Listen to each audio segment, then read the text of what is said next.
Eric Haugen. Check the description box below for tabs and backing tracks on my website, information about exactly what sound tools I'm using today, live Q&A seminars and more on Patreon, and my deep dive courses. It's all on my website. The main chord progression is D major 7 and E minor 7 for the verse. So I'm pulling this from the Live at the BBC Studios version, which, is in E flat. I dropped it a half step just to make it, playable for everybody. The melody is major pentatonic.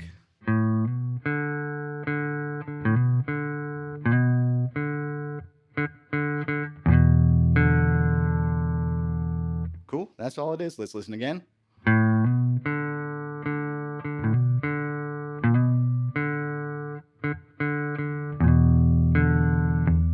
And then I put in like a little chord fill. Because we're ultimately in the key of D major, I threw a little F sharp minor and an E minor. Kind of a, that's a piano player thing to do. And then I brought the melody up an octave.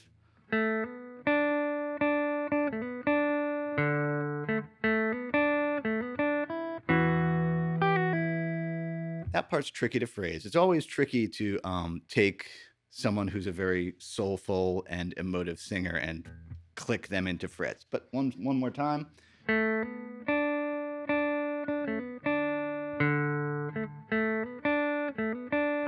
Hybrid picking, because there's that E minor. F sharp on top makes an E minor 9. And then another little kind of chord thing. There's a D chord. Drop it back. That's an E minor.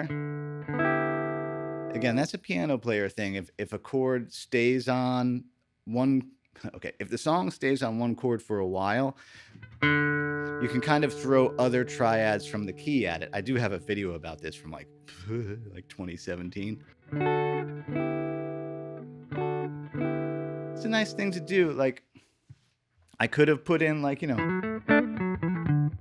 double stoppy fills, but for some reason I didn't feel like that. You know why? It's because the vibe I was going for with this arrangement was like a Tortoise TNT vibe, like a Jeff Parker thing. So I wasn't doing the Hendrixy double stops. I was going for jazzier stuff. Here comes the pre-chorus. Where's the drop in? Okay, so the pre-chorus is going to be G down to F sharp minor, G down to F sharp minor 3 times. So we got, again, being, I got flat wound 11s on this, being a jazzy kind of arrangement. We're doing slides instead of bends. Here comes the F sharp minor. That's a cool little thing.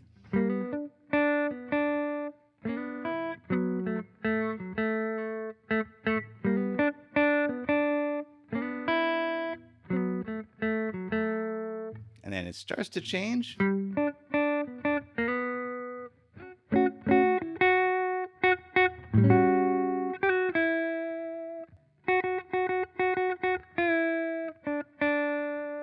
Just there it is, little pre-bend, just a half step bend.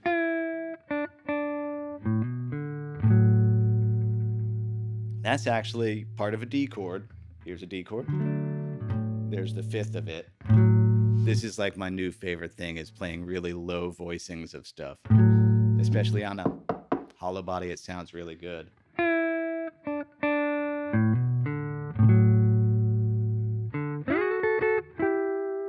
And that's copping those backup singers. There's a D chord. Here's the E minor. Here's an E minor 7.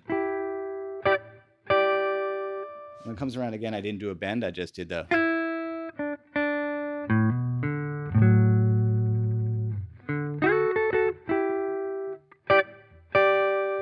I think then I just did a little 6th thing at the end.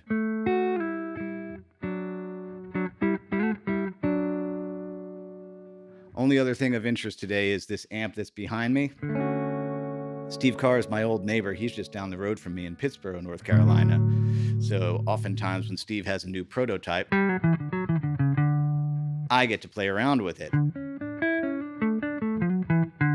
This is the new version of the Skylark. It's a dual 6v6, Fender style amp. It sounds really good. No pedals today. That's just the amp.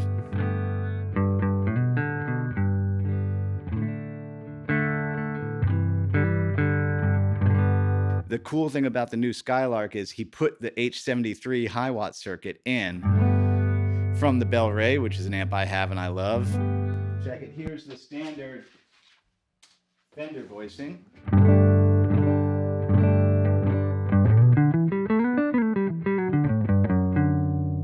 Sounds real good.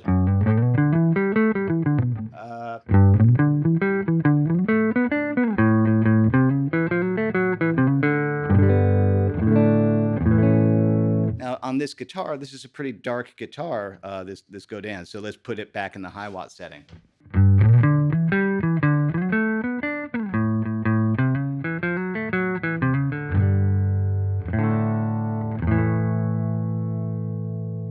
Damn you, Steve Carr. You always make such good amps.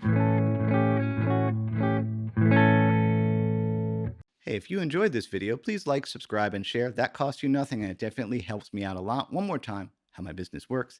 Patreon is where there's every backing track I've ever made, live Q&A seminars, and more. I update that every week, and I make deep dive courses. You can check it all out on my website. As Bill and Ted would say, be excellent to each other. That includes yourself. Happy Friday. Eat pizza.